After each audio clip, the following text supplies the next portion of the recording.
Je lis du livre de 1 Roi, chapitre 18, les versets 28 et 29, ce qui suit. Et ils crièrent à haute voix, et ils se firent selon leur coutume des incisions avec des épées et avec des lances, jusqu'à ce que le sang coulât sur eux. Lorsque midi fut passé, ils prophétisèrent jusqu'au moment de la présentation de l'offrande, mais il n'y eut ni voix, ni réponse, ni signe d'attention. Prions.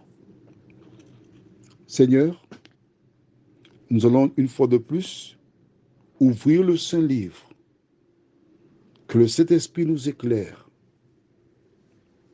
qu'il nous conduise dans toute la vérité et que nous puissions te salmodier, Seigneur. Merci de continuer de t'occuper de nous. Nous t'avons prié au nom de Jésus pour ta gloire éternelle. Amen. J'aimerais lire la fin du verset 26 avec toi. Bon, je lis tout le verset 26, ce sera plus facile. Ils prirent le taureau qu'on leur donna et le préparèrent. Et ils invoquèrent le nom de Baal depuis le matin jusqu'à midi, en disant, Baal, réponds-nous. Mais il n'y eut ni voix, ni réponse. Aujourd'hui, j'ai lu les versets 28 et 29, et le 29 s'achève ainsi. Mais il n'y eut ni voix, ni réponse, ni signe d'attention. J'ai une question pour toi. Que penses-tu? Selon toi, as-tu l'impression que ces hommes le savaient dès le départ ou pas?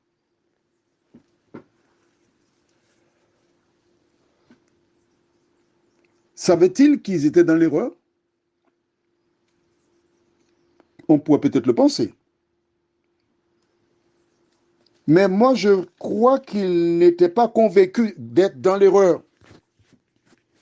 Je vais t'expliquer pourquoi. Quand Dieu envoya Moïse vers Pharaon, ils se rendirent chez Pharaon. Quand ils arrivèrent, ils firent des prodiges dans la cour de Pharaon. Les magiciens de Pharaon firent de même, ils firent des prodiges. Exactement comme Moïse avait fait. Qu'est-ce que cela nous indique? Tout simplement qu'ils ont certains pouvoirs, les faux prophètes. Ils peuvent suivre jusqu'à un certain niveau. Mais ensuite, il y a un niveau qu'ils ne peuvent pas dépasser. Or, jusqu'à présent, l'ennemi leur avait donné du pouvoir, ils avaient fait des choses, mais là, maintenant, ils comptaient sur l'ennemi pour faire sortir le feu du ciel. Ça ne devait pas être difficile pour lui. Un tour de passe-passe. Mais il y avait l'Éternel qui veillait au grain. Malgré tous leurs efforts, ils ont pris des lances, des épées pour se couper, le sang coulait, espérant que Baal répondrait. Mais il n'y a pas eu de réponse.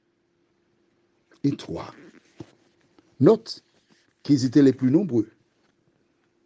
Tu es peut-être membre d'une communauté la plus nombreuse ou parmi les plus nombreuses. Mais est-ce que tu sers l'Éternel ou Baal? Prions. Notre Seigneur, notre Dieu, quelle désillusion.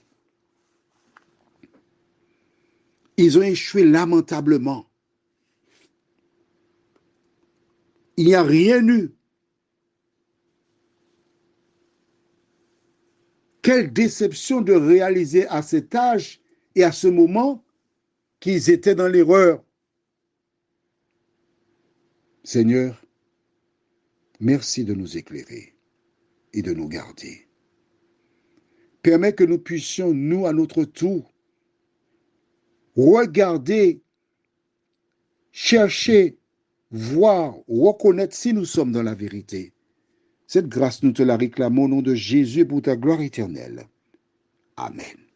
Je te souhaite une bonne journée.